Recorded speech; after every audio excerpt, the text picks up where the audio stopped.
സ്കൂളുകൾ തുറക്കുകയാണ്. School bag വാങ്ങാനുള്ള തിരക്കുകളിലാണ് എല്ലാ മാതാപിതാക്കളും. എന്നാൽ കുട്ടികൾക്ക് സ്കൂൾ ബാഗ് വാങ്ങുന്ന സമയത്ത് നിർബന്ധമായും നിങ്ങൾ ശ്രദ്ധിക്കേണ്ട ചില കാര്യങ്ങളുണ്ട്. ഇല്ലാന്നുണ്ടെങ്കിൽ കുട്ടികൾക്ക് സ്ഥിരമായിട്ടുണ്ടാകുന്ന നടുവേദന, സ്ഥിരമായിട്ടുണ്ടാകുന്ന തലവേദന, എല്ലാ ദിവസവും വൈകുന്നേരം വന്നാൽ അമിതമായിട്ടുള്ള ക്ഷീണം, കൈകാല് കഴപ്പ്, ഇതിന് സ്കൂൾ ബാഗ് ഒരു പ്രധാന വില്ലനായിട്ട് ഭവിച്ചു എന്ന് വരാം.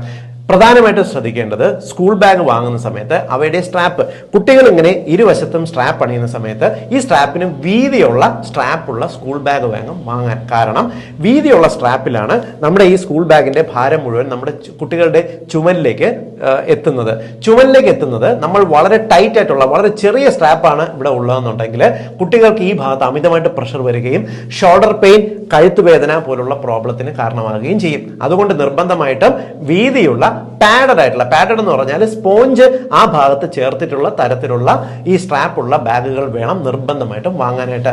രണ്ടാമത്തെ കാര്യം, ഈ ബാഗ് പുറകിൽ തട്ടുന്ന സമയത്ത്, പ്രത്യേകിച്ച് സ്കൂൾ ബാഗിന്റെ ഭാരം മുതുകിൽ തട്ടുന്ന സമയത്ത് ആ ഭാഗത്ത് കൂടുതൽ പ്രഷർ വരാതിരിക്കുന്നതിന് വേണ്ടി ഈ ബാഗിന്റെ ബാക്ക് ഭാഗത്തും സ്പോഞ്ചിന്റെ പാഡ് ഉണ്ട് എന്ന് നിർബന്ധമായിട്ടും ഉറപ്പുവരുത്തേണ്ടത് ആവശ്യമാണ്.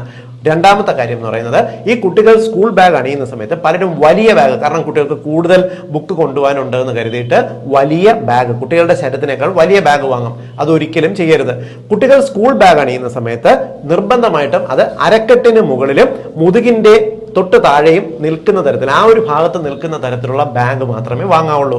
താരതമ്യേന വലിയ ബാഗാണെന്നുണ്ടെങ്കിൽ അത് ബാക്കിൽ താഴേക്ക് തൂങ്ങിക്കിടക്കുകയും ഈ ബാഗിന്റെ ഭാരം ഓവറായിട്ട് കുട്ടികളുടെ നട്ടലിൽ വരികയും നടുവേദന, തലവേദന പോലുള്ള പ്രോബ്ലംസ് വരികയും ചെയ്യും. അതുകൊണ്ട് കുട്ടികൾക്ക് അണിയാൻ പറ്റുന്ന ചെറിയ ബാഗുകൾ, അവരുടെ ശരീരഭാരത്തിന് പറ്റുന്ന ബാഗുകൾ മാത്രമേ വാങ്ങാൻ പാടുള്ളൂ. മൂന്നാമത്തത് ബാഗിന്റെ ഭാരമാണ്. അമിതമായി ഭാരമുള്ള ബാഗുകൾ കുട്ടികൾക്ക് വാങ്ങരുത്. ലൈറ്റ് വെയിറ്റ് ആയിട്ടുള്ള ബാഗുകൾ മാത്രമേ വാങ്ങാവുള്ളൂ. കൂടാതെ കുട്ടികൾ സ്കൂളിൽ കൊണ്ടുപോകുന്ന പുസ്തകത്തിന്റെ ഭാരം എന്ന് പറയുന്നത് നിർബന്ധമായിട്ട് നിയന്ത്രിച്ച് നിർത്തണം. പുസ്തകങ്ങൾ ചേർത്തിട്ടുള്ള ഒരു ബാഗിന്റെ ഭാരം എന്ന് പറയുന്നത് കുട്ടിയുടെ ശരീരഭാരത്തിന്റെ 15% മാത്രമേ പാടുള്ളൂ. അതിൽ കൂടുതലായി കഴിഞ്ഞാൽ കുട്ടികൾക്ക് ശരീരവേദന ഉണ്ടാവും. ഉദാഹരണം പറഞ്ഞാൽ 50 കിലോ ശരീരഭാരമുള്ള ഒരു സ്കൂൾ കുട്ടി മാക്സിമം കൊണ്ടുപോകാൻ സാധിക്കുന്ന സ്കൂൾ ബാഗിന്റെ വെയിറ്റ് എന്ന് പറയുന്നത് 7.5 കിലോ മാത്രമാണ്.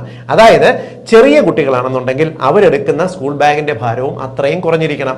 കുട്ടികളുടെ ശരീരഭാരത്തിന്റെ 15% മാത്രമേ പുസ്തകത്തോട് കൂടിയുള്ള ആ സ്കൂൾ ബാഗിന് ഉണ്ടാകാൻ പാടുള്ളൂ. നിർബന്ധമായിട്ടും ഇതെല്ലാ സ്കൂൾ കുട്ടികളുടെ മാതാപിതാക്കളും അറിഞ്ഞിരിക്കേണ്ട അറിവാണ്. നിർബന്ധമായിട്ട് ഇത് മാതാപിതാക്കളുടെ അറിവിലേക്ക് വേണ്ടി ഷെയർ ചെയ്യുക.